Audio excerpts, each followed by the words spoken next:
ಒಳ್ಳೊಳ್ಳೆ ಕಂಟೆಂಟು ಮತ್ತು press meet ಆಗುತ್ತೆ. ಬಹುಶಃ ಜನರಿಗೆ ಇಷ್ಟೇ ರೀಚ್ ಆಗುತ್ತೆ. ಸಿನಿಮಾ ಈಗ ಅಕ್ಟೋಬರ್ 11ಕ್ಕೆ ಇದು ಮಾಡಿದ್ರ, ಜೊತೆಗೆ ಸಿನಿಮಾಗಿಂತ ಹೆಚ್ಚಾಗಿ ಕೆಲವೊಂದು ವೈಯಕ್ತಿಕ ವಿಚಾರಗಳಿಗೆ ಜಾಸ್ತಿ ಸುದ್ದಿ ಆಗ್ತಾ ಇದೆ ಅಂತ ಅನಿಸುತ್ತೆ. ಬಹುಶಃ ಇತ್ತೀಚೆಗೆ ನೀವು ನೋಡ್ಬೋದು, ಈಗ ನೀವೇ ಅದನ್ನೇ ಗ್ರಾಫಿಕ್ಸ್ ವಿಚಾರಕ್ಕೆ ಸಂಬಂಧಪಟ್ಟಂಗೆ ಅದು ಏನಾಯಿತು, ಎಲ್ಲಿವರೆಗೂ ಬಂತು, ಅದು ನಿಮಗೆ ನ್ಯಾಯ ಸಿಗ್ತಾ ಹೇಗೆ?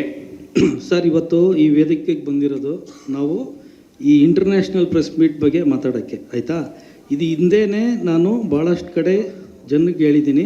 ಇಲ್ಲ ಮೇಹ್ತಾ ಸರ್, ಒಂದು ನಿಮಿಷ ನಾನು ಹೇಳ್ಬಿಡ್ತೀನಿ, ನಿಮ್ಮ ಕ್ವಶನ್ಗೆ ನಾನು ಉತ್ತರ ಕೊಟ್ಬಿಡ್ತೀನಿ.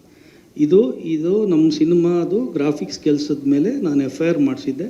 ಅವ್ರನ್ನ ಕರ್ಕೊಂಬಂದು ಅರೆಸ್ಟ್ ಮಾಡಿದ್ದಾರೆ ಅನ್ನೋ ವಿಚಾರ ಈಗ ಆಲ್ರೆಡಿ ಎಲ್ರಿಗೂ ಗೊತ್ತಿದೆ. ಡಿಲೇ ಆಗೋಕ್ಕೆ ಅದು ಒಂದು ಕಾರಣ ನಮ್ಮ ಸಿನಿಮಾಗೆ, ಯಾಕಂದರೆ ಅವರು ಇನ್ ಟೈಮ್ ನಮಗೆ ಕೆಲಸ ಮಾಡದೆ ಹೋಗಿದ್ದರು. ಸೊ ಹಂಗಾಗಿ ಅದರಿಂದ ನಮಗೆ ಒಂದು 6 ತಿಂಗಳು ಲೇಟ್ ಆಯಿತು ಸಿನಿಮಾ.